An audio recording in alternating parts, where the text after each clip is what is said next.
Timnas Indonesia Jay Itzes kembali membuat khawatir publik setelah terlihat mengalami cedera saat membela Sassuolo melawan Parma. Bek 25 tahun itu sebenarnya baru kembali bermain usai absen dalam 2 pertandingan sebelumnya. Pada laga pekan terakhir Serie A yang berlangsung di Stadio Ennio Tardini Minggu malam, Jay Itzes tampil sejak menit awal bersama Sassuolo. Namun pertandingan belum selesai ketika dirinya tiba-tiba mengalami masalah fisik dan harus ditarik keluar pada menit ke-54. Jay Itzes terlihat ambruk di lapangan sebelum tim medis masuk memberikan penanganan. Setelah sempat berdiskusi dengan tim dokter, John Hartman akhirnya menggantinya dengan Pedro Felipe. Meski masih bisa berdiri dan berjalan keluar lapangan sendiri, kondisi kaki Jay Itzes tetap menjadi perhatian serius. Sebab sebelumnya, mantan pemain Venezia itu juga sempat mengalami cedera saat Sassuolo mengalahkan AC Milan 2-0 awal bulan ini. Cedera tersebut bahkan membuatnya absen saat menghadapi Torino dan Lecce. Kini setelah baru kembali bermain, Jay Itzes justru kembali mengalami masalah fisik. Situasi ini tentu menjadi sorotan jelang agenda FIFA Matchday bulan depan ketika Timnas Indonesia dijadwalkan menghadapi Oman dan Mozambik. Pertanyaannya sekarang, apakah Jay Itzes bisa pulih tepat waktu untuk memperkuat skuad Garuda? Ajax memberikan pujian khusus kepada kiper Timnas Indonesia, Maarten Pas, setelah tampil heroik dalam drama adu penalti melawan Utrecht pada final playoff perebutan tiket Conference League. Dalam unggahan sosial media resminya, Ajax bahkan turut memajang bendera Indonesia sebagai bentuk apresiasi terhadap performa luar biasa sang penjaga gawang. Pertandingan yang berlangsung di Stadion Kras, Volendam itu berjalan sengit sejak awal. Setelah bermain imbang tanpa gol selama 90 menit, laga harus dilanjutkan ke babak tambahan waktu. Ajax sempat unggul lebih dulu lewat gol Davy Klaassen sebelum Utrecht berhasil menyamakan kedudukan melalui Gvi Tjehiel. Pertandingan pun berakhir lewat babak adu penalti, dan di momen inilah Maarten Pas tampil sebagai pahlawan. Pada tendakan pertama Utrecht, Pas sukses menggagalkan eksekusi Sebastian Haller. Setelah sempat kebobolan 3 kali, kiper berdarah Indonesia itu kembali menunjukkan refleks luar biasanya dengan menepis tendakan Sufyan El Karwani. Penyelamatan tersebut memastikan Ajax menang 4-3 lewat adu penalti, sekaligus mengamankan tiket ke Conference League musim depan. Tak hanya itu, selama 120 menit pertandingan, Maarten Pas juga tercatat melakukan 3 penyelamatan penting yang membantu Ajax tetap bertahan di laga tersebut. Penampilan gemilang ini tentu menjadi kabar baik bagi Timnas Indonesia jelang agenda internasional berikutnya.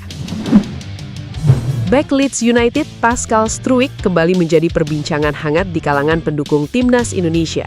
Pemain bertahan yang diketahui memiliki garis keturunan Indonesia tersebut baru-baru ini memberikan respons menarik saat ditanya langsung mengenai peluangnya membela skuad Garuda. Momen itu terekam dalam sebuah video yang diunggah akun TikTok bernama Daniel Rowin. Dalam video tersebut, Pascal Struijk terlihat sedang melayani para penggemar dengan menandatangani jersey. Di tengah momen itu, seorang WNI langsung bertanya kepadanya, "Pascal, apakah kamu akan gabung ke Timnas Indonesia?" Mendengar pertanyaan tersebut, Pascal Struijk langsung memberikan jawaban singkat. "Tentu saja," ujar bek Leeds United tersebut. Meski begitu, jawaban itu masih menimbulkan banyak spekulasi di kalangan pecinta sepak bola Indonesia. Sebagian menganggap ucapan tersebut sebagai sinyal positif bahwa dirinya tertarik membela Timnas Indonesia, namun tidak sedikit pula yang menilai jawaban itu hanya bentuk respons ramah kepada penggemar yang menemuinya secara langsung. Kini publik pun masih menunggu, apakah ucapan singkat Pascal Struijk benar-benar menjadi pertanda dirinya akan memperkuat skuad Garuda di masa depan. Juru taktik Timnas Indonesia John Hartman resmi mengumumkan daftar 44 pemain yang dipersiapkan untuk menghadapi agenda FIFA Matchday Juni 2026 mendatang. Namun di tengah banyaknya nama yang dipanggil, publik justru menyoroti absennya salah satu pemain keturunan di posisi bek kiri, Dean James. Bek milik Go Ahead Eagles tersebut kembali tidak masuk dalam radar pilihan John Hartman untuk agenda internasional bulan depan. Situasi ini pun memunculkan banyak pertanyaan dari pecinta sepak bola Indonesia mengenai alasan dibalik absennya Dean James dari skuad Garuda. Setelah ditelusuri, faktor utama yang membuat Dean James gagal dipanggil ternyata berkaitan dengan kondisi fisiknya. Pemain 25 tahun itu dikabarkan sedang tidak berada dalam kondisi bugar untuk bertanding. Masalah kebugaran yang dialaminya di level klub secara langsung membuat peluangnya untuk mengikuti pemusatan latihan timnas Indonesia tertutup. Hingga saat ini, pelatih Go Ahead Eagles, Melvin Boyle, juga masih belum memberikan penjelasan detail terkait jenis cedera maupun berapa lama waktu pemulihan yang dibutuhkan Dean James. Program naturalisasi pemain keturunan yang terus dijalankan PSSI tampaknya masih akan berlanjut dalam waktu dekat. Setelah sukses mendatangkan Ole Romeni, kini muncul satu nama besar lain yang mulai ramai dibicarakan publik, yakni pemain Aston Villa, Ian Maatsen. Nama Ian Maatsen langsung mencuri perhatian karena dirinya diketahui memiliki darah Indonesia dari garis keturunan kakek dan neneknya. Munculnya nama Maatsen pun memunculkan spekulasi bahwa ia berpotensi membela timnas Indonesia jika terus kesulitan mendapat tempat di timnas Belanda senior. Spekulasi tersebut semakin kuat setelah Ian Maatsen secara terbuka mengungkapkan rasa kecewanya karena tidak mendapat kesempatan bermain bersama timnas Belanda pada Euro 2025 lalu. Dalam wawancara terbarunya, pemain 23 tahun itu mengaku kecewa belum dipercaya tampil di level senior. Jika suatu saat Ian Maatsen benar-benar memilih membela timnas Indonesia, tentu hal itu akan menjadi kabar besar bagi sepak bola tanah air. Sebab kualitas pemain Aston Villa tersebut berada di level yang sangat tinggi. Bahkan nilai pasar Ian Maatsen disebut mencapai sekitar 700 miliar rupiah, menjadikannya salah satu pemain keturunan dengan harga pasar tertinggi yang pernah dikaitkan dengan timnas Indonesia. Kehadirannya tentu bisa menjadi tambahan kekuatan besar bagi skuad Garuda yang sedang membangun mimpi tampil di Piala Dunia untuk pertama kalinya dalam sejarah. Sinyal bergabungnya bek Leeds United Pascal Struijk juga kembali menguat dalam beberapa hari terakhir.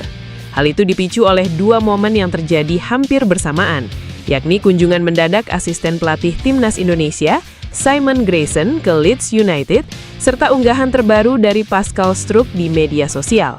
Simon Grayson yang kini menjadi bagian dari staf kepelatihan John Hartman, mendadak terlihat mengunjungi markas Leeds United. Kunjungan tersebut langsung memicu berbagai spekulasi di kalangan pendukung timnas Indonesia. Tak lama setelah itu, Pascal Struijk juga mengunggah beberapa foto di media sosial pribadinya. Namun ada satu detail kecil yang langsung mencuri perhatian publik, yaitu tato baru bergambar burung Garuda di bagian kakinya. Seperti diketahui, Pascal Struijk memang memiliki garis keturunan Indonesia dari keluarga ayahnya yang berasal dari Surabaya. Karena itu munculnya tato Garuda tersebut langsung dianggap sebagai sebuah kode keras oleh banyak pendukung timnas Indonesia. Kini publik pun mulai bertanya-tanya, apakah kunjungan Simon Grayson ke Leeds United berkaitan dengan peluang Pascal Struijk untuk segera memperkuat skuad Garuda di masa mendatang?